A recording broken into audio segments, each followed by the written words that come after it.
আর আজকে মুসলমানদের ইমান বিল গায়েব নাই দেখেই শিরকের আড্ডা, মন্দির পাহারা দিয়ে ভোট ভিক্ষা করতে হচ্ছে।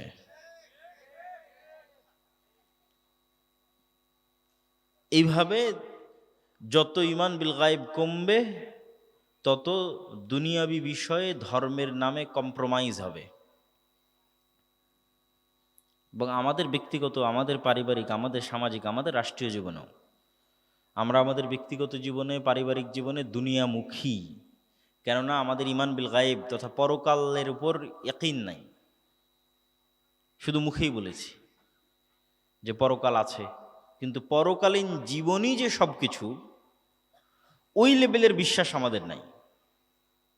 কুতিলা আসহাবুল উখদুদ ওয়ামা নাকামু মিনহুম ইল্লা আন ইউমিনু বিল্লাহিল আজিজিল হামিদ। বিশাল গর্ত খোঁড়া হয়েছে, সেই গর্তে আগুন জ্বালিয়ে দেওয়া হয়েছে, আর সেই আগুনে আসহাবুল উখদুদকে ঝাঁপিয়ে পড়তে বলা হচ্ছে।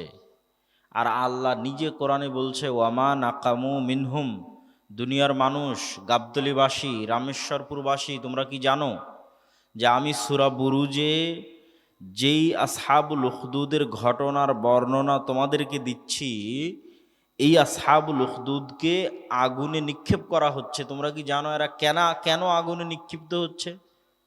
ওয়ামা নাকামু মিনহুম ইল্লা ইউমিনু বিল্লাহিল আজিজিল হামিদ। তারা আগুনে নিক্ষিপ্তই হচ্ছে শুধু এই কারণে যে তারা আমার উপর বিশ্বাস রাখে, ঈমান রাখে, শুধু এই কারণে। তো শুধু আল্লাহর উপর ঈমান রাখার কারণে ওদের বলা হচ্ছে যে হয় ঈমান ত্যাগ করো, না হয় আগুনে ঝাঁপ দাও। তো ওরা স্বেচ্ছায় আগুনে ঝাঁপ দিচ্ছে এই জন্য যে ওদের অবিল আখিরাতি হুম ইউকিনুন, পরকালের উপর বিশ্বাসটা ওদের ইয়াকিনের লেভেলে। ওদের বিশ্বাস এত সর্বোচ্চ স্তরে যে ওরা দেখতে পাচ্ছে আগুনের মধ্যে জান্নাত আছে। বলেন আল্লাহু আকবার। এমনি মুখের কথাই নয় যে জান্নাত আছে চলে গেলাম, না, এটা যে ইয়াকিনের স্তরে বিশ্বাস যে আগুনে আমরা ঝাঁপ দিচ্ছি এই আগুনের মধ্যেই জান্নাত আছে। আর যদি দুনিয়াবি স্বার্থের কারণে এখন এই আগুনে ঝাঁপ না দিই, তাহলে এটাই জাহান্নাম। কিন্তু যদি আমাদেরকে দাঁড় করিয়ে দেওয়া হয় তাহলে কি হবে? যেহেতু আমরা দুনিয়ামুখী জীবনযাপন করি, বস্তুবাদী, আমাদের ইমানের যে 6টা স্তর, এই 6টা স্তরের উপর আমাদের ইমান মজবুত নয়। ফলত আমরা দুনিয়াবি দৃষ্টিকোণ থেকেই চিন্তা করব যে এখন আগুনে ঝাঁপ দিলে মরে গেলাম, সব শেষ হয়ে গেল, কত চাওয়া পাওয়া ছিল, কত প্ল্যান ছিল, বাড়ি গাড়ি করবো, এই করবো, শেষ সব শেষ হয়ে গেল। অতএব এখন সাময়িক সময়ের জন্য যদি কম্প্রোমাইজ করে যদি বেঁচে থাকা যায়, তো এটাই তো অনেক, এটাই তো ভালো। অতএব আগুনে ঝাঁপ না দিয়ে কোনো মতে বেঁচে থাকলেই ভালো। কেননা আমরা শুধু মনে করি যে এই দুনিয়াটাই সব কিছু, পরকালই যে সব কিছু, ওই লেভেলের বিশ্বাসই তৈরি হয়নি, ওই পর্যায়ের ইমানই তৈরি হয়নি। তাহলে আপনি কিভাবে ইসলামী রাষ্ট্র তৈরি করবেন? বাংলাদেশের সবচেয়ে পরহেজগার মানুষকেও যদি রাষ্ট্র ক্ষমতা দেওয়া হয়, তাহলে বাংলাদেশে তিনি ইসলাম প্রতিষ্ঠা করতে পারবে না। কেন রাষ্ট্রে তিনি ইসলাম প্রতিষ্ঠা করতে পারবে না? এই জন্য যে আজ যদি আপনি বাংলাদেশের রাষ্ট্রে ইসলাম প্রতিষ্ঠা করেন, বিশ্বের যারা বড় বড় মোড়ল আছে তারা আপনার পক্ষে থাকবে না বিপক্ষে যাবে? বলেন, একটু জোরে বলেন, পক্ষে না বিপক্ষে? বিপক্ষে। আর যখন দেখবে আপনি কারো কথা শুনছেন না, তখন আপনার বিরুদ্ধে অবরোধ দিবে, অর্থনৈতিক অবরোধ, বলে এর সাথে ডলারের লেনদেন বন্ধ। যেমন আফগানিস্তান এবং ইরানের উপর অবরোধ দেওয়া আছে, এর সাথে অস্ত্র কেনা বেচা বন্ধ, এর সাথে বাণিজ্যিক চুক্তি বন্ধ। তখন দেখা যাচ্ছে আর ইউরোপ আমেরিকা থেকে আর টাকা আসে না, ডলার আসে না, আইফোন অ্যান্ড্রয়েড সেট আর ঢোকে না। অন্তত দুনিয়াবি যত সুযোগ সুবিধা এখন রামেশ্বরপুরের মানুষ ব্যবহার করতেছে, তার 90% সুযোগ সুবিধা কমে যাবে। এসি, ফ্রিজ, বৈদ্যুতিক সার্ভিস সব ডাউন হয়ে যাবে। তাহলে পরের দিনই গাবতলী, রামেশ্বরপুর, বগুড়া, বাংলাদেশের মানুষ রাস্তায় বের হয়ে বলবে এই ইসলামের দরকার নাই বাবা, তোমরা যাও তো, আগে ভালো মতন থাকা খাওয়া পড়া যেটার ব্যবস্থা ছিল সেটার আগে দরকার আছে। না কথা আমি ভুল বললাম?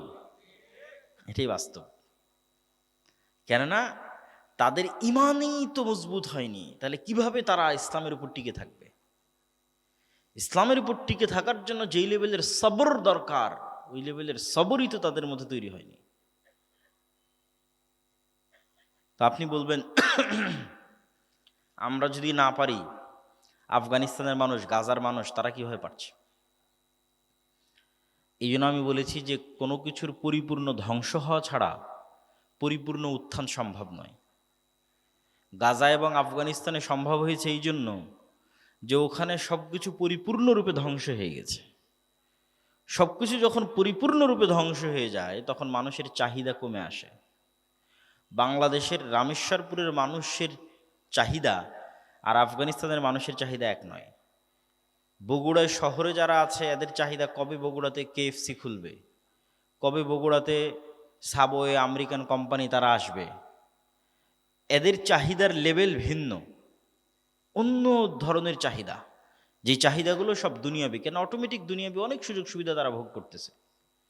আর আফগানিস্তানের মানুষের এতটুকু চাহিদা কোনো মতে বাঁচতে পারলেই হলো, বাঁচার নিরাপত্তা যে দিবে সেই ঠিক আছে, কেন সবই তো ধ্বংস হয়ে গেছে। সবই যখন ধ্বংস হয়ে গেছে তখন বাঁচার নিরাপত্তা যে দিবে সেটাই সবচেয়ে বড় নিয়ামত। সম্মানিত উপস্থিতি, তাহলে ইসলাম প্রতিষ্ঠা করার জন্য আগে মুসলমানদের অন্তরে ঈমান লাগবে। মুসলমানদের অন্তরে যে ঈমান নাই সেটার আরো দুই একটা প্রমাণ দিই। আমাদের অন্তরে ঈমান প্রবেশ করেনি, আমরা বেশিরভাগ মানুষ মুসলমান কিন্তু মুনাফিক অবস্থায় জীবনযাপন করছি। তার প্রমাণ হচ্ছে অসংখ্য মানুষের মধ্যে বাহ্যিক ইসলাম আছে, সালাত আদায় করছে, সিয়াম পালন করছে, হজ করছে, ওমরা করতেছে। অসংখ্য মানুষ, নারী পুরুষ। গত 16 বছরে এমনও ছিল তাহাজ্জুদের সালাত পর্যন্ত আদায় করত। কোরআন তেলাওয়াত নাকি কখনো মিস দিত না। তো তাহাজ্জুদের সালাত আদায় করে কোরআন তেলাওয়াত মিস না দিয়ে যদি আপনি মানুষের উপর জুলুম করেন, মিথ্যা বলেন, দুর্নীতি করেন, ধোঁকা দেন, তাহলে এটা কোন ইসলাম, কোন আল্লাহর দিন? যেখানে আল্লাহ নিজে সত্যবাদী, যেখানে আল্লাহ নিজে ন্যায়পরায়ণ, সেখানে আল্লাহর দিনের অনুসারী মিথ্যুক, ধোঁকাবাজ, দুর্নীতিবাজ কেমনে হয়? এটা অসম্ভব। রাসূলুল্লাহ সাল্লাল্লাহু আলাইহি ওয়াসাল্লাম বলেছেন, লা ঈমানা লিমান লা আমানাতা লাহু। যার আমানত নাই, আমানতদারিতা নাই, তার ঈমান নাই, তার অন্তরে ঈমান প্রবেশ করেনি। ওকে বাহ্যিকভাবে যতই দেখতে মুসলমান মনে হোক, বাহ্যিকভাবে যতই মসজিদে আসুক, বাহ্যিকভাবে যতই হজ করুক, ওসি, ডিসি, এসপি, মন্ত্রী, এসিল্যান্ড, সাব রেজিস্ট্রার সবাই হাজি, উমরাকারী, নামাজি, কিন্তু নিজের পদের চেয়ারে যখন বসতেছে তখন 90% হচ্ছে মিথ্যুক, ধোঁকাবাজ, দুর্নীতিবাজ।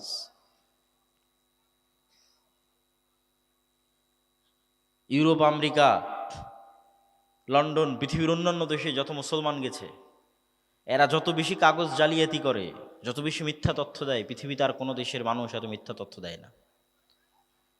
তাহলে মিথ্যার যদি পরিসংখ্যান করা হয় সারা পৃথিবীতে, তাহলে দেখা যাবে যে মিথ্যাই সবচেয়ে এগিয়ে মুসলমানেরা। আল্লাহ বলছেন তিনি সত্যবাদী, আল্লাহ সকল নবী পাঠালেন সত্যবাদী, আল্লাহ বলছেন তিনি ন্যায়পরায়ণ, সকল নবী ন্যায়পরায়ণ, আর বর্তমান পৃথিবীর জরিপে সবচেয়ে বেশি মিথ্যা বলবে মুসলমানেরা। বলে, অলরেডি বলে। আমরাও যারা বক্তব্য শুনছি, বসে আছি, তারাও যদি নিজের কলার খুলে নিজের গলার দিকে চেয়ে দেখি, নিজের বগলের দিকে চেয়ে দেখি, নিজের বুকে হাত দিয়ে চিন্তা করে দেখি যে আমরা দৈনন্দিন কত মিথ্যার সাথে উঠা বসা করি, কত রকমের মিথ্যার আশ্রয় নিই। কোর্টে গেলে এখন পর্যন্ত যতদিন কোর্টে গেছি কোনোদিন মনে হয়নি যে কেউ এখানে সত্য বলতেছে। আল্লাহ ভালো জানে। কোনোদিন বিশ্বাস তৈরি হয়নি যে মনে হয় এখানে কেউ সত্য বলতেছে, এইটা পাইনি এখন পর্যন্ত। হতে পারে আল্লাহর কোনো বান্দা কোর্টে সত্যবাদী থেকেও থাকতে পারে, আপনারা হয়তো জানেন, কিন্তু আমার কাছে মনে হয়নি কোর্টে গিয়ে এখন পর্যন্ত যে এখানে কেউ এখানে সত্য বলতেছে। কে সত্য বলতেছে? আল্লাহ ভালো। সবাই মুসলমান, কোটের মসজিদে সবাই মুসল্লি, সবার মুখে দাড়ি, সবাই মিথ্যুক। তাহলে কেমনে তারা মুসলমান, কেমনে তারা মুমিন? এটাই তো আমার মাথায় কাজ করে না। এদের অন্তরে তো ঈমান প্রবেশ করেনি। সম্মানিত উপস্থিতি, একই অন্তরে ঈমান এবং মিথ্যা একত্রিত হতে পারে না। কিন্তু মুসলমানদের এই ভয়ঙ্কর ভয়াবহ অবস্থার পিছনে কারণ কি? মুসলমানদের এই ভয়ঙ্কর ভয়াবহ অবস্থার পিছনে কারণ হচ্ছে গোলামি, দাসত্বের মানসিকতা, ঔপনিবেশিক দাসত্ব। যে ঔপনিবেশিক দাসত্ব হচ্ছে সারা পৃথিবীতে England, Europe, Spain, France, Italy এদের রাজত্ব ছিল সারা পৃথিবীতে। আমেরিকাও একসময় এদের উপনিবেশ ছিল, পুরো আফ্রিকা এদের উপনিবেশ, পুরো ভারত উপমহাদেশ এদের উপনিবেশ। বর্তমান যা মানচিত্র আছে সব মানচিত্র এদের তৈরি করা।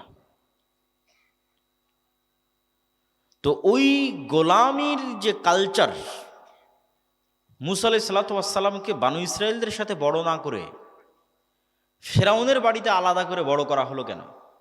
বানু ইসরায়েলদের সাথে বড় হলে উনিও লুকিয়ে লুকিয়ে পালিয়ে পালিয়ে বড় হতেন। একটা টাকার জন্য, একটা রুজির জন্য মারামারি কাড়াকাড়ি করতেন,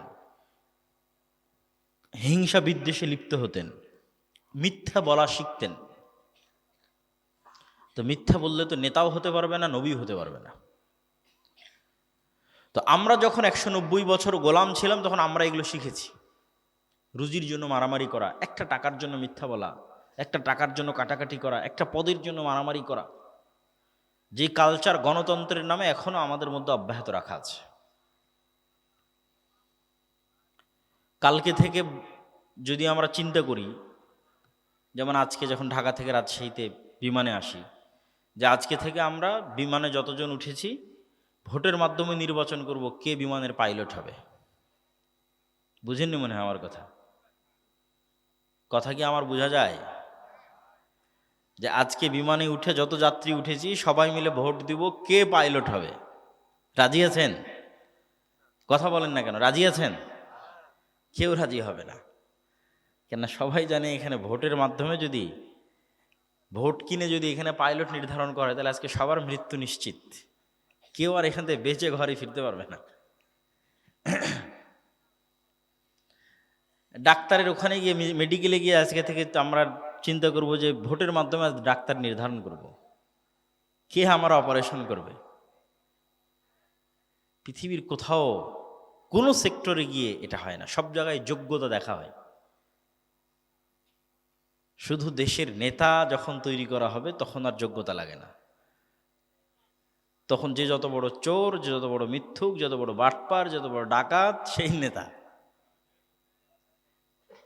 এবং এই মিথ্যার কালচার ঠিক রাখার জন্য এই ডেমোক্রেটিক সিস্টেমকে টিকিয়ে রাখা আছে, যেন এই মিথ্যার কালচারটা অব্যাহত থাকে। যাক, আমরা বলছিলাম ঈমান বিল গায়ব, অদৃশ্যের উপর ঈমান না থাকার কারণে মুসলমানদের সমাজ মুনাফিকিতে পরিপূর্ণ, দুনিয়ামুখী জীবনযাপন। এই অদৃশ্যের ঈমানের একটা পয়েন্ট, ফেরেশতাদের উপর ঈমান। ফেরেশতারা কিসের তৈরি বলেন? একটু জোরে বলেন, কিসের তৈরি? নূরের তৈরি। যেহেতু আপনার অল্প মানুষ, একটু কথা বললে সবাই কানেক্টেড থাকবেন, একটু ঘুম কম ধরবে, বক্তব্য একটু একটু সময় যাবত বক্তব্য করা যাবে। তাহলে ফেরেশতারা কিসের তৈরি? নূরের তৈরি। নূর কি? নূর হচ্ছে এক প্রকারের আলো যা পৃথিবীতে বিরাজ করে, আমাদের চারিদিকে বিরাজ করতেছে। কিন্তু এই লাইটের আলো নয়, ওই সূর্যের আলো নয়, ওই চাঁদের আলো নয়, কিন্তু আলো। এ আবার কেমন আলো? যে আলো পৃথিবীতে বিরাজ করে কিন্তু চোখে দেখা যায় না, সে আলোই হচ্ছে নূরের আলো। এটা হচ্ছে ওয়ান কাইন্ড অফ লাইট, এক প্রকারের আলো, এবং এটা অস্তিত্বশীল, এটা বিরাজমান। আল্লাহ এবং তার সৃষ্টিজীব এই দুটের মধ্যে আর হচ্ছে আল্লাহর চেহারা এবং সৃষ্টিজীবের মধ্যে আর হচ্ছে নূর, হিজাবুহুন নূর। আল্লাহর চেহারা ঢাকা আছে নূর দিয়ে, যদি এই নূর সরিয়ে নেওয়া হয় আর আল্লাহর চেহারা উন্মুক্ত হয়ে যায়, তাহলে আসমান এবং জমিন জ্বলে পুড়ে ছারখার হয়ে যাবে। লাইসা ইনদা রাব্বিকুম লাইলুন ওয়ালা নাহার, তোমাদের প্রতিপালকের নিকটে কোনো রাত দিন নাই, রাত দিন দুনিয়াতেই হয়, প্রতিপালকের নিকটে কোনো রাত দিন নাই। সারা পৃথিবীর সকল আলোর উৎস, বিনূর ওয়াজহিহি আশরাকাত লাহুদ দুলুমাত, আল্লাহর চেহারা যে নূর দিয়ে ঢাকা আছে, সেই নূরই সারা পৃথিবীর সকল আলোর উৎস। সকল আলো সেই নূরের প্রভাবে প্রভাবিত। আল্লাহু নূরুস সামাওয়াতি ওয়াল আরজ, আল্লাহ হচ্ছে আসমান এবং জমিনের নূর। ইয়াউমা তারাল মুমিনিনা ওয়াল মুমিনাত নূরুহুম ইয়াসআ বাইনা আইদিহিম, মানুষের সৎ আমল নূর তৈরি করে। আপনি দুনিয়াতে জিকির করেন একটা, আর দুনিয়াতে ওযু করেন, আর দুনিয়াতে সালাত আদায় করেন, এই প্রত্যেকটা সৎ আমল নূর তৈরি করে। বলেন আল্লাহু আকবার। আর সেই নূর আল্লাহ কোরআনে বলছে, দুনিয়াতে যে যত নূর হাসিল করেছে, মানে যার ব্যাটারিতে যত বেশি চার্জ, যে যত নূর হাসিল করেছে, মৃত্যুর পর থেকে সেই নূরের প্রভাব সে দেখতে পাবে। তার কবরের অন্ধকার আলোকিত হবে তার আমলের নূরে, কিয়ামতের মাঠের অন্ধকার আলোকিত হবে তার আমলের নূরে। ইয়াউমা তারাল মুমিনিনা ওয়াল মুমিনাত নূরুহুম ইয়াসআ বাইনা আইদিহিম, তাদের নূর তাদের হাতের ডানে বামে বিচ্ছুরিত হতে থাকবে। পুলসিরাত অতিক্রম করার সময় সে নূর দেখতে পাবে, সে নূরের প্রভাবে, নূরের আলোয় আলোকিত হয়ে পুলসিরাত অতিক্রম করবে। যখন ওযু করেছে দুনিয়াতে, এই অঙ্গগুলো কিয়ামতের মাঠে নূরের কারণে প্রজ্বলিত হবে, জলজল জলজল করবে নূরের কারণে। তো মানুষের সৎ আমল নূর তৈরি করে। আল্লাহর কোরআন নূর, আল্লাহর দ্বীন নূর। মা কুনতা তাদরি মাল কিতাব ওয়াল ঈমান ওয়ালাকিন জাআলনাহু নূরান নাহদি বিহি মান নাশা, আপনি জানতেন না কিতাব কাকে বলে, ঈমান কাকে বলে, কিন্তু আমি আল্লাহ এই কিতাবকে নূর বানিয়ে দিয়েছি। ইউরিদুনা লিইউতফিউ নূরাল্লাহ ওয়াল্লাহু মুতিম্মু নূরিহি, দুনিয়ার মানুষ চায় আল্লাহর নূরকে মিটিয়ে দিতে, আর আমি আল্লাহ আমার নূরকে পৃথিবীতে প্রতিষ্ঠিত করেই ছাড়বো। আল্লাহর নূর হচ্ছে তার দ্বীন আল ইসলাম, তার কিতাব আল কোরআন। তো ঠিক তেমনি আল্লাহর যেই নূর আল্লাহ সুবহানাহু ওয়া তাআলা পৃথিবীতে রেখেছেন, এই নূরের তৈরি হচ্ছে ফেরেশতা। রাসূলুল্লাহ সাল্লাল্লাহু আলাইহি সাল্লাম বলছেন, আল্লাহুম্মা জাআল ফি কলবি নূরা ওয়া ফি সামঈ নূরা ওয়া ফি বাসারি নূরা, হে আল্লাহ আমার অন্তরে নূর তৈরি করে দেন, আমার কানে নূর তৈরি করে দেন, আমার চোখে, সামনে পিছনে, ডানে বামে উপরে নিচে নূর তৈরি করে দেন। তো নূর যদি নাই থাকে কোথায় থেকে তৈরি হবে? মানুষের চোখের পাওয়ার যেমন বাস্তব, নূর তেমন বাস্তব, যে আপনার চোখে নূর তৈরি হবে এটা তেমন বাস্তব। কানের পাওয়ার যেমন বাস্তব, কানে নূর তৈরি হবে এটা তেমন বাস্তব। তো আপনি বলে দেখা যে যায় না, পৃথিবীতে এমন অসংখ্য কিছু আছে যা আমরা জানি না। আমরা জানি না মানে নাই, এটা মিথ্যা কথা। আজ থেকে 100 বছর আগে যে মানুষ মারা গেছে ওকে উঠান, উঠিয়ে বলেন যে আব্দুল্লাহ আজকে এখানে বক্তব্য দিবে, আর সেই বক্তব্য আমি ঢাকায় বসে থেকে শুনবো, তখনই ঢাকায় বসে থেকে শুনবো। ও বলবে যে পাগল, বিশ্বাস করবে না, এটা অসম্ভব যে আব্দুল্লাহ গাবতলীতে বসে কথা বলবে আর সে কথা তুমি ঢাকায় বসে সাথে সাথে শুনবা, কেমনি সম্ভব? এটা ছিল গায়েব। এটাই আজ থেকে 100 বছর আগে এটা গায়েব। অথচ পৃথিবীর এই আলোর তরঙ্গের মধ্যে আমার কথা বহন করে নিয়ে যাবে এই ক্ষমতা, আমার ভিডিও দৃশ্য বহন করে নিয়ে যাবে এই ক্ষমতা, এই যে ওই দিন থেকেই আছে। আমি মনে হয় বুঝাতে পারিনি কথা, কি আমার বুঝতে পারছেন? যে আমার কথা এই আলোর তরঙ্গের মধ্যে দিয়ে উঠতে উঠতে আমেরিকা চলে যাবে, সাথে সাথে এই ক্ষমতা এই আলোর তরঙ্গের মধ্যে পৃথিবী যেদিন সৃষ্টি হয়েছে ওই দিন থেকেই আছে। মানুষ জানতো না, মানুষ আজ থেকে 50 বছর 20 বছর 30 বছর আগে জানতে পেরেছে, তাই ব্যবহার করতেছে। তো মানুষ জানে না মানে নাই, এটাই তো মিথ্যা কথা। আপনি যখন রিমোট দিয়ে এসি অন করেন অফ করেন, তখন রিমোট কন্ট্রোলের মধ্যে থেকে একটা আলো বের হয়ে এসিতে গিয়ে লাগে, ইনফ্রারেড রে লাইট। ওই আলো কয়দিন দেখেছেন? ঠিক আছে, বিজ্ঞানের যন্ত্র দেখে, কিন্তু এমনও কিছু আছে বিজ্ঞানের যন্ত্র ধরতে পারে না। যেমন মানুষের যে ঘ্রাণ শক্তি, এটার চাইতে কুকুরের ঘ্রাণ শক্তি 10,000 গুণ বেশি। তো আমি যদি এই মাইকে নাক লাগিয়ে বলি যে না এই মাইকের তো কোনো গন্ধ নাই, একটা পানি নিয়ে নাক লাগিয়ে বললাম না এই পানিতে তো কোনো গন্ধ নাই, তো এটা মিথ্যা কথা হবে। একটা ক্যান্সার সেলের, একটা করোনা ভাইরাসের মতো, একটা ভাইরাসের মতো সূক্ষ্ম জিনিসের গন্ধ কুকুর ঘ্রাণ নিতে পারে। যে করোনা ভাইরাসের সেলের গন্ধটা কি, এটা কুকুর নিতে পারে। মানুষের তৈরি কোনো যন্ত্রও নিতে পারে না। মানুষের নাক তো বহুদূরের কথা।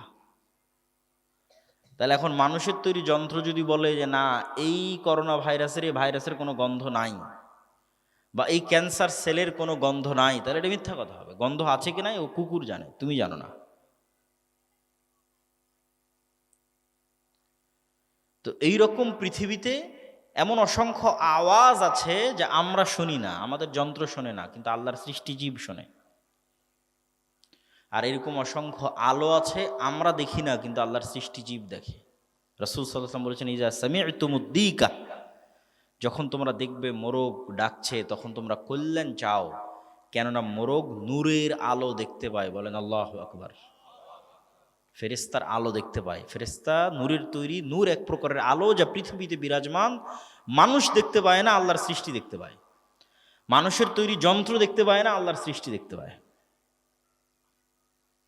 এবং যখন গাধা ডাকবে তখন তোমরা শয়তান থেকে পরিত্রাণ চাও, কেননা গাধা শয়তানকে দেখতে পায়। শয়তান আবার আর এক ভিন্ন আলো থেকে তৈরি।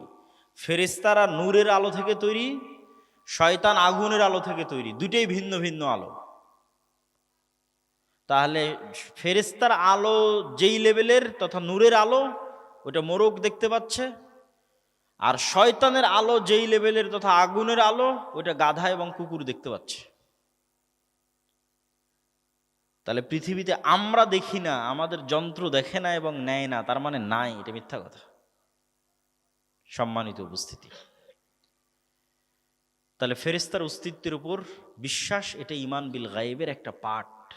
6টা ঈমান বিল গায়ব। আমানতু বিল্লাহি ওয়া মালাইকাতিহি ওয়া কুতুবিহি ওয়া রুসুলিহি, যে আমরা এই 6টা জিনিসের উপর ঈমান আনলাম, তার মধ্যে 2 নম্বরই আছে ফেরেশতা। আপনার ছেলের অস্তিত্ব যত সত্য, আপনার মায়ের অস্তিত্ব যত সত্য, আপনার বোনের অস্তিত্ব যত সত্য, আপনার ভাইয়ের অস্তিত্ব যত সত্য, এখন আমার আপনার সাথে ফেরেশতা আছে, এটা তার চেয়ে বেশি সত্য। এটা তার চাইতে বেশি সত্য। কেন বেশি সত্য? আমরা যখন প্রথম সৃষ্টি হয়েছি তখন কোনো মানুষকে দেখিনি। ওয়াইদ ক্বালা রাব্বুকা লিল মালাইকাতি ইন্নী জাইলুন ফিল আরদি খলিফা ওয়াইদ কুলনা লিল মালাইকাতি ইসজুদু লিআদম ফাসাজাদু ইল্লা ইবলিস। আদম যখন প্রথম চোখ খুলেছে পৃথিবীতে, আদম মানি তো আমরা, তা আমরা যখন প্রথম চোখ খুলেছি পৃথিবীতে, তখন না আমার বাপ, না ভাই, না বোন, না আত্মীয় স্বজন, না ছেলে মেয়ে, না, সবার আগে ফেরেশতা দেখেছি। ওয়াইদ কুলনা লিল মালাইকাতি ইসজুদু লিআদম, আর আমি ফেরেশতাদের ডাক দিয়ে বললাম আদমকে সিজদা করো। আদমকে বললাম ফেরেশতাদেরকে সালাম দাও। তাহলে আমার বাপের অস্তিত্বের চাইতে কার অস্তিত্ব সত্য?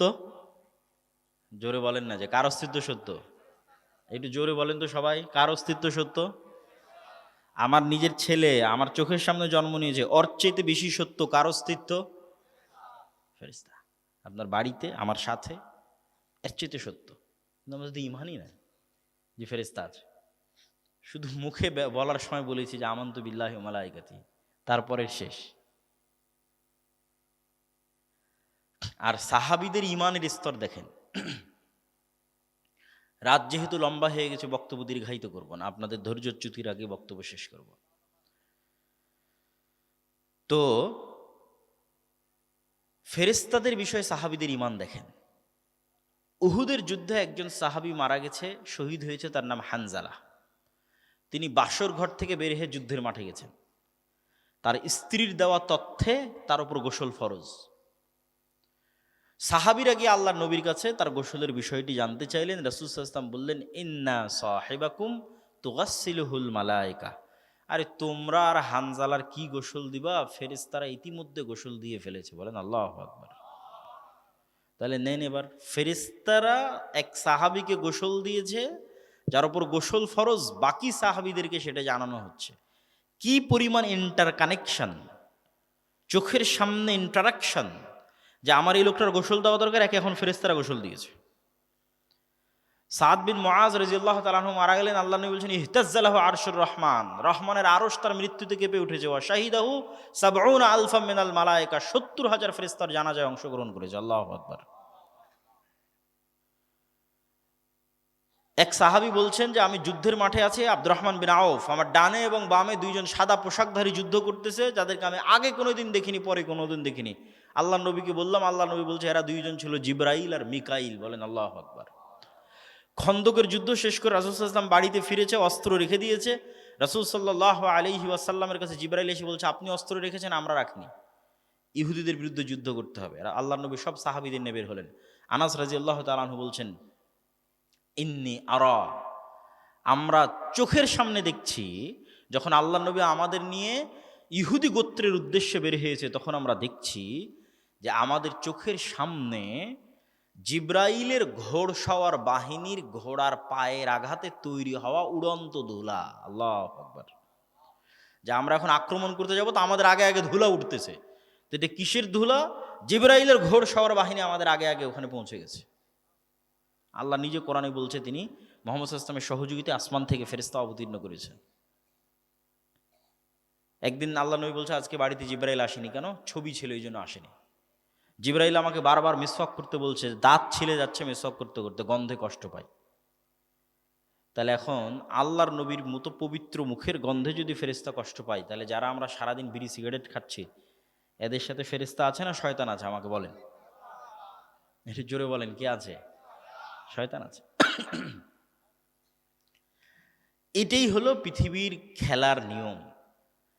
খেলার নিয়ম আগে জানতে হবে, খেলেন পরে, সমস্যা নাই। কোনটা কোন বলে ছক্কা হবে, কোন বলে ফোর হবে, কোন বলে আউট হবে, কোনটা নো বল, এটা জানা থাকতে হবে। তো পৃথিবীতে কিভাবে খেলাটা চলে এটা জানা থাকতে হবে। তো পৃথিবীর এই খেলা যদি না জানেন, তাহলে আপনি খেলতেই তো পারবেন না। পৃথিবীর এই খেলা হচ্ছে আমাদের সাথে সদা সর্বদা শয়তান আর ফেরেশতা বিরাজমান। ডিসিশন আমার, কাকে আমার আশেপাশে রাখবো, কাকে আমার আশেপাশে অ্যাক্সেস দিব। বাড়ি ছবি মূর্তি দিয়ে পূর্ণ করে, বাড়িতে সালাম দিয়ে প্রবেশ না করে, বিসমিল্লাহ বলে খাবার শুরু না করে, বাড়িতে একদিনও কোরআন তেলাওয়াত না করে, ওই বাড়িতে আমরা কাকে জায়গা দিয়ে রেখেছি বলেন তো? শয়তানকে জায়গা দিয়ে রেখেছি। তখন আপনার ইচ্ছা, আপনি বাড়িতে শয়তানকে জায়গা দিবেন না ফেরেশতাকে জায়গা দিবেন। কিন্তু এরা আছে পৃথিবীতে বিরাজমান, অস্তিত্বশীল, এবং এরা যে আছে এটা বুঝারও অসংখ্য আলামত এবং চিহ্ন আছে। একদিন ২ রাকাত সালাত আদায় করেন, এই চ্যালেঞ্জ নিয়ে যে পুরো সালাতের মধ্যে আল্লাহর কথা ছাড়ার কারো কথা মনে করব না। সালাত শুরু করার ২০-৩০ সেকেন্ড পার হতে না হতেই দেখবেন আপনি দুনিয়ার কথায় মগ্ন হয়ে গেছেন, অথচ আপনি এখনো ধরতেও পারেননি যে আপনি দুনিয়ার কথায় মগ্ন হয়েছেন। দুনিয়ার কথায় মগ্ন হওয়ার ১০-১৫ সেকেন্ড পার হওয়ার পর আপনার ব্রেন কাজ করছে, আরে আজকে তো দুনিয়ার কথায় মগ্ন হতে চাইনি, কিন্তু হয়ে গেছি। তো এই যে আপনি ধরতে পারার আগেই আপনার অন্তর দুনিয়ার কথায় মগ্ন হয়ে গেল, এটা করলো কে বলেন? এটা জোরে বলেন, এটা কে করলো? শয়তান পৃথিবীতে আছে। এবং এই কালব পৃথিবীর সবচেয়ে সূক্ষ্ম মেশিন, যেখানে একসাথে ফেরেশতা এবং শয়তানের অ্যাক্সেস আছে। যেমন ওয়াইফাইয়ের অ্যাক্সেস দেন আপনারা মানুষকে, হুবহু এরকম সেটা বলতেছে না, বোঝানোর জন্য বলতেছে। যে ওয়াইফাইয়ের পাসওয়ার্ড দিয়ে দিলেন, ওই হচ্ছে স্ক্যান করে শেয়ার করে অ্যাক্সেস নিয়ে নিল। তো একই ওয়াইফাই ৫ জন ১০ জন চালাচ্ছে একই রাউটার থেকে, একই নেটওয়ার্ক ব্যবহার করে। তো এই কালব হচ্ছে আপার লেভেলের মেশিন। এখানে দুনিয়াবি মোবাইলের অ্যাক্সেস না, কত আপার লেভেলের মেশিন। এখানে শয়তানের অ্যাক্সেস অথবা ফেরেশতার অ্যাক্সেস, ভিন্ন জগতের দুই প্রাণীর অ্যাক্সেস, যা পৃথিবীর আর কোনো মেশিনে সম্ভব নয়।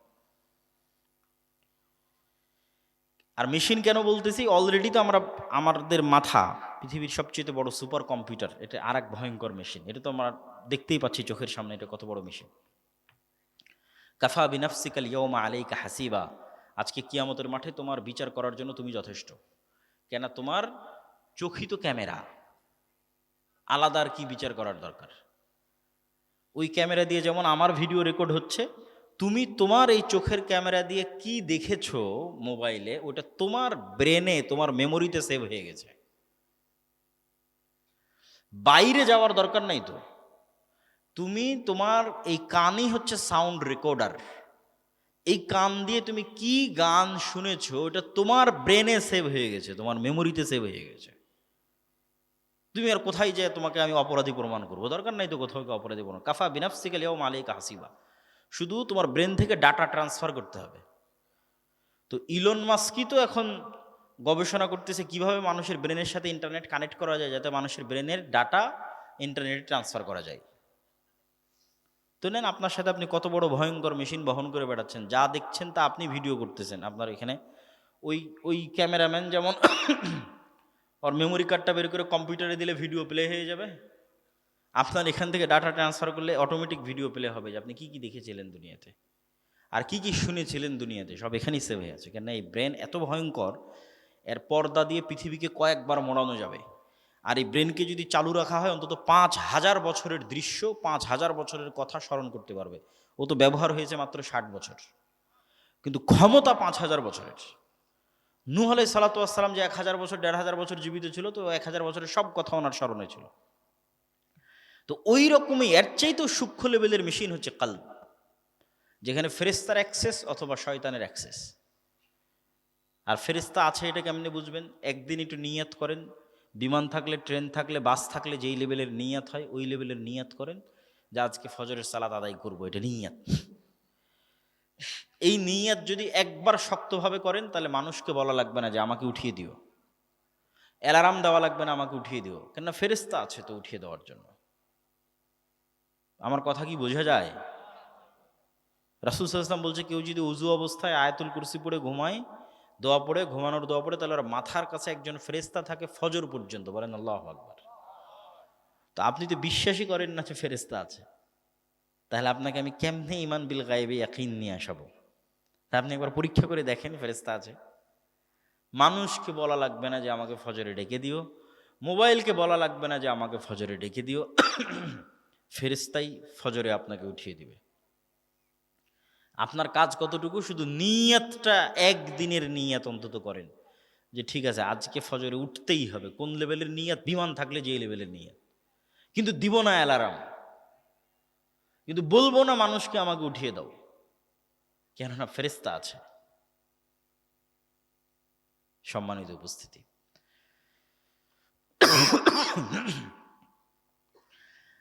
তো আমাদের বক্তব্যের শেষ পর্যায়ে এসে জরুরি কয়েকটা কথা, যদি আরেকটু আগে উঠলে হয়তো আরেকটু লম্বা সময় আলোচনা করা যেত। উঠতে দেরি হয়, লম্বা সময় আলোচনা করলে সালাতের ঘাটতি, ফজরের সালাত দুর্বল হয়ে যাবে। এই জন্য বক্তব্য আগে শেষ করাই উচিত। তো জরুরি কয়েকটা কথা কি? ঠিক আছে, গত বছর রামেশ্বরপুরে এসেছিলাম, ভাই বললেন অনেক মানুষ ছিল। আজকে আসলাম, মানুষ হয়তো একটু কম। আর একদিন আসা হবে কিনা জানি না, কিন্তু এই আশাই, এই বক্তব্য দেওয়াই, এটাই যদি দাওয়াতের মাধ্যম হয়, তাহলে বছরে একদিন দাওয়াত দিয়ে কোনো লাভ নাই। প্রকৃত দাওয়াত স্থায়ী দাওয়াত, পার্মানেন্ট দাওয়াত, অল্প হলেও। তো আপনাদের সাথে আবার কবে দেখা হবে না হবে, তার মানে আমাদের দাওয়াত থেকে বঞ্চিত হয়ে যাবেন, এটা তো হয় না। এই জন্য সবচেয়ে জরুরি হচ্ছে আমাদের লেখনীগুলোকে গুরুত্ব দেওয়া, এবং আমাদের লেখনীগুলোর মধ্যে 1 নম্বরে হচ্ছে মাসিক আল ইতিসাম। আমি নিজে ব্যক্তিগতভাবে মাসিক আল ইতিসামে প্রতি মাসে 3টা লেখা লিখি, 3টে প্রতি মাসে। একটা সম্পাদকীয়, একটা মিন্নাতুল বাড়ির ব্যাখ্যা, একটা স্বাভাবিক প্রবন্ধ। তাহলে মাসিক আল ইতিসাম যদি না পড়েন, তাহলে এই বছরে একবার বক্তব্য দিয়ে কী হবে? পড়াই জ্ঞান, ইকরা বিসমি রব্বিকাল্লাযী খালাক। এই দিনটা পড়ার দিন, এই দিনটা জ্ঞানের দিন। জ্ঞানের মাধ্যমেই এই দিনে বিপ্লব আসবে। যদি মাসিক আল ইতিসামের পরেও আর কিছু পড়ার সুযোগ হয়, তাহলে তো আরও ভালো। কিন্তু একটারও যদি সুযোগ না হয়, অন্তত মাসিক আল ইতিসাম নিতে হবে প্রতি মাসে। আজকেও নিয়ে যাওয়ার চেষ্টা করতে হবে। আর যদি সুযোগ হয় এর চেয়ে বেশি, তাহলে শাইখ আব্দুর রাজ্জাক বিন ইউসুফের সালাতের বই, বিশুদ্ধভাবে সালাত আদায় করা। আজকে শাইখ আব্দুর রাজ্জাক বিন ইউসুফ আসেনি, তার সব বক্তব্য উপদেশ বইয়ে লেখা আছে। মানে ওনার যত বক্তব্যে যত হাদিস বলে, সব হাদিস উপদেশ বইয়ের মধ্যে আছে। ওই বইটা ওই কারণেই লেখা, যে আমি যদি কোথাও বক্তব্য দিতে না পারি, ওই অঞ্চলের মানুষ যদি বক্তব্য শুনতে চায় আমার, তাহলে এই উপদেশ বইটা পড়বে। আমি যা যা হাদিস বলি, সব হাদিস যত বিষয়ের উপর বলি, সব এই উপদেশ বই জমা করা আছে। তাহলে বিশুদ্ধ সালাত, বিশুদ্ধ দোয়া, শাইখ আব্দুর রাজ্জাক বিন ইউসুফের বক্তব্য, অথবা আমাদের মিন্নাতুল বাড়ি, অথবা ফিলিস্তিন, এই যে সমসাময়িক মুসলিম বিশ্বে কি হচ্ছে, আফগানিস্তানে কি, তালেবানে কি, এগুলো সব ওই ফিলিস্তিন বইয়ের মধ্যে বিস্তারিত আছে। 2 নাম্বার হচ্ছে মক্তব। আপনাদের এই অঞ্চলগুলো তো আমরা মক্তব চালাই, কিন্তু মক্তবের সংখ্যা বাড়াতে হবে। সব মসজিদগুলোকে দাওয়াইল আল্লাহর অধীনে মক্তব পরিচালনার জন্য দিয়ে দিতে হবে। এখানে তো দায়িত্বশীল আছে, তারা তো কাজ করছেই, তাদেরকে মূল্যায়ন করবেন। মক্তবের শিক্ষকদের ট্রেনিংয়ের জন্য জামিয়া সালাফিয়ার যাতায়াত খরচ মসজিদের কমিটিকে দিতে হবে না, থাকা খাওয়া খরচ মসজিদের কমিটিকে দিতে হবে না, সব আমরাই বহন করি। আবার 600 মক্তবের অধিকাংশ মক্তবের কায়দা বইটাও আমরা গত রমজানে ফ্রি দেওয়ার চেষ্টা করেছি। তাহলে এত বড় একটা নেয়ামত, এত সুযোগ সুবিধা থাকার পরেও যদি আপনারা গ্রহণ না করেন, তাহলে এটা জবাবদার আমাদের দিতে হবে না, আপনাদেরই দিতে হবে। কেননা এই একদিনের বক্তব্যের চাইতে প্রতিদিন কোরআন শিখবে, এটা বেশি জরুরি। প্রতিদিন দিন শিখবে, এটা বেশি জরুরি। অল্প হলেও দৈনিক হবে, এটা বেশি জরুরি। বয়স্কদের মধ্যেও কোরআন শিক্ষা চালু করা উচিত, বয়স্ক মহিলাদের মধ্যেও কোরআন শিক্ষা চালু করা উচিত। এই জন্য আমরা মেয়ে মক্তব শিক্ষিকারও ট্রেনিংয়ের আয়োজন করতেছি।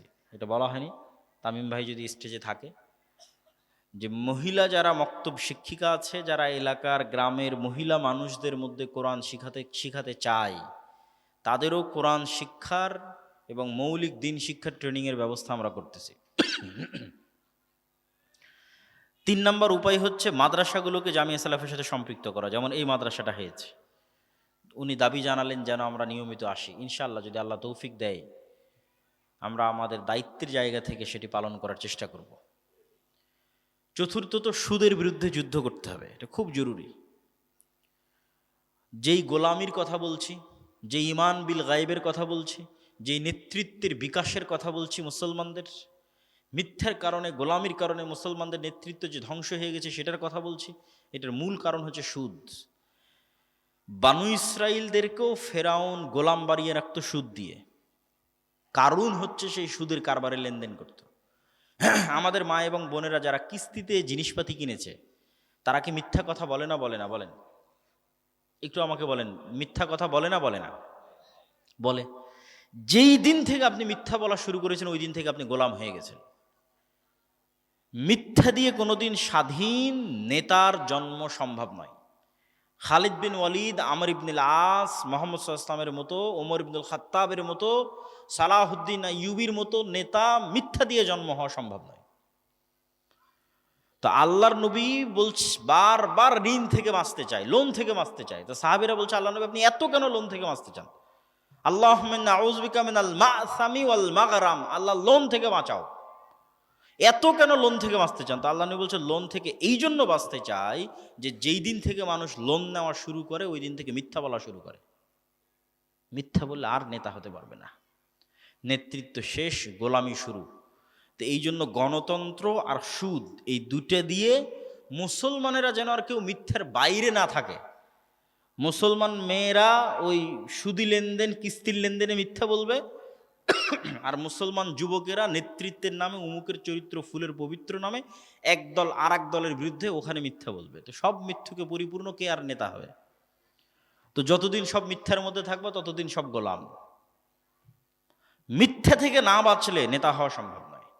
মিথ্যা থেকে বাঁচতে চাইলে গণতন্ত্র থেকে বাঁচতে হবে, সুদ থেকে বাঁচতে হবে, লোন থেকে বাঁচতে হবে। তো এই জন্য ইসলামের মূলনীতি যতক্ষণ না বুঝবেন, আপনি লোন থেকে বাঁচতে পারবেন না। ইসলামের মূলনীতি হচ্ছে অল্পে তুষ্ট, দুনিয়া বিমুখ, পরকালমুখী। বিপদে পড়ে লোন নিতে পারে, কিন্তু এসি কেনার জন্য লোন নিবে, ফ্রিজ কেনার জন্য লোন নিবে, মোটর সাইকেল কেনার জন্য লোন নিবে, এটা যদি কর্জে হাসানো হয়, তবু এর কোনো দলিল কোরআন হাদিসে নাই। সুদ সহ লোন তো বহু পরের কথা। কর্জে হাসানা দিয়ে মোবাইল কিনবে, মোটরসাইকেল কিনবে, এসি ফ্রিজ কিনবে, বাড়ি পাকা করবে, এটার জন্য কর্জে হাসানা এরও প্রমাণ পাওয়া যাবে না। কেন? এটা অল্পে তুষ্টের পরিচয় নয়। বিপদে পড়ে সে লোন নিতে পারে, কর্জে হাসানা নিতে পারে, সম্মানিত বুঝে। এই জন্য সুদের বিরুদ্ধে যুদ্ধ করতে হবে। সমাজে কর্জে হাসানা চালু করতে হবে ক্ষুদ্র উদ্যোক্তাদের, যেটা আমরা চালু করেছি, খুব সীমিত পর্যায়ে চালু করেছি, কেন এটা রিস্কি জিনিস। কর্জে হাসানা দিলাম, ফেরত নিতে পারলাম না, তাহলে তার এই প্রজেক্ট চলবে না, অফ হয়ে যাবে।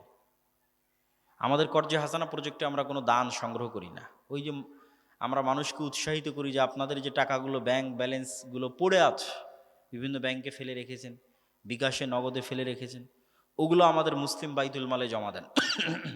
ওইটারই একটা ক্ষুদ্র অংশ আমরা কর্জে হাসানা দিই।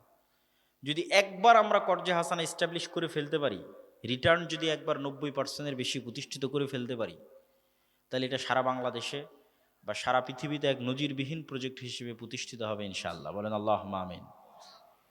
তো আপনাদের কাছে আমাদের এই কার্যক্রমগুলোতে সম্পৃক্ত হওয়ার উদাত্ত আহ্বান জানিয়ে, আর বই পুস্তক এবং কিছু না পারলে মাসিক আল ইতিসাম, আমি জানি না আজকে কোথায় বই বিক্রি হচ্ছে, আমাদের যে বইগুলো গাড়িতে ছিল কোনো এক কালেকশন বুথের পাশে হয়তো বসে আছে, সেখান থেকে বইগুলো সংগ্রহ করার উদাত্ত আহ্বান জানিয়ে আজকের সংক্ষিপ্ত বক্তব্য এখানেই শেষ করছি।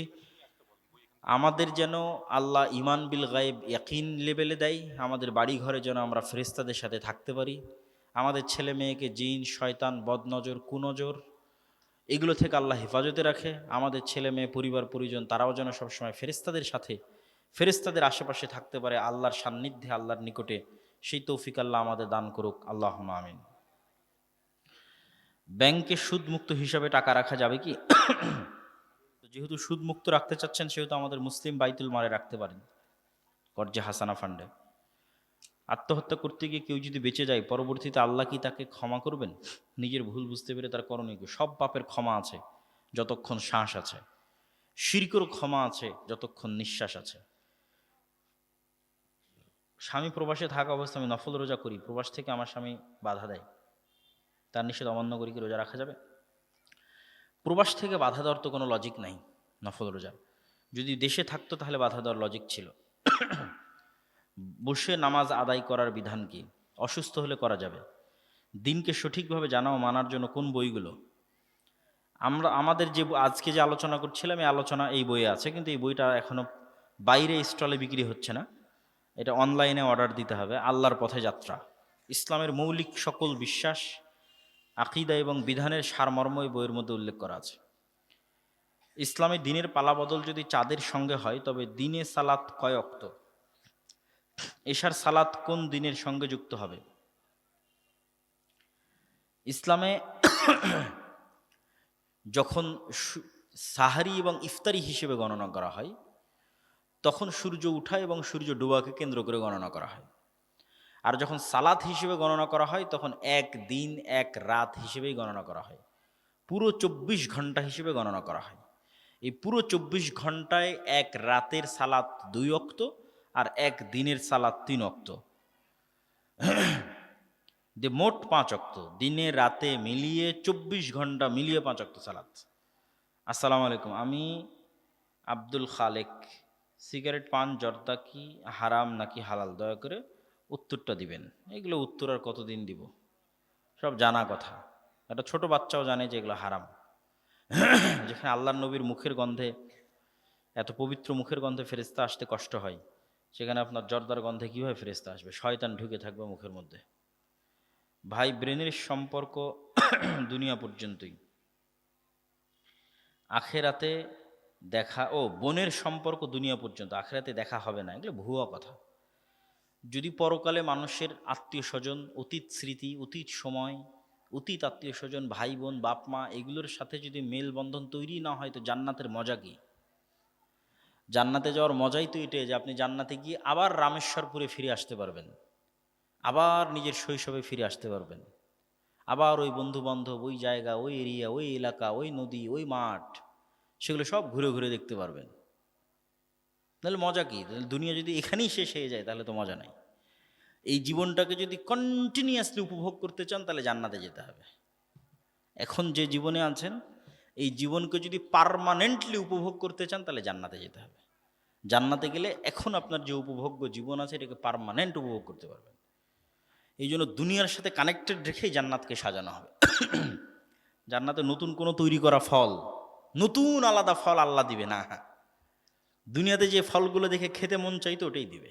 লিচু কত সুন্দর, দিনাজপুরের লিচু খেতে কত ভালো, ওই দিনাজপুরের লিচু আরও আপগ্রেড সুন্দর মডেলে দিবে। আর সবচেয়ে আশ্চর্য কি, এখন দিনাজপুরের লিচু বাংলাদেশে যতবারই খান একই রকম স্বাদ, আর জান্নাতে প্রত্যেক কামড়ে আগের কামড়ের তুলনায় স্বাদ বাড়তে থাকবে। আল্লাহু আকবার, বাড়তেই থাকবে, বাড়তেই থাকবে, বাড়তেই থাকবে, আনলিমিটেড। যেহেতু লাইফ আনলিমিটেড, তো স্বাদের পরিবর্তন এবং বৃদ্ধি আনলিমিটেড প্রতি কামড়ে।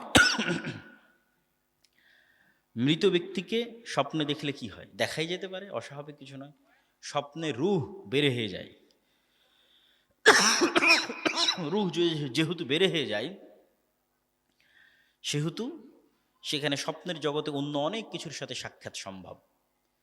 অতীতে চলে যাওয়া মানুষজনের সাথেও সাক্ষাৎ সম্ভব, নবী রাসূলদের সাথেও সাক্ষাৎ সম্ভব, ঠিক আছে? এবং স্বপ্ন অনেক সময় সত্যও হয়। সেটা নির্ধারণ হবে কোন সময় স্বপ্নটা দেখেছে তার উপর ভিত্তি করে। আর স্বপ্ন মিথ্যাও হয়, স্বপ্ন শয়তানের পক্ষ থেকে কুমন্ত্রণও হয়। সুবহানাকাল্লাহু ওয়া বিহামদিকা আশহাদু আল্লা ইলাহা ইল্লা আনতা আস্তাগফিরুকা ওয়া আতুবু ইলাইক। আসসালামু আলাইকুম ওয়া রাহমাতুল্লাহি ওয়া বারাকাতুহু।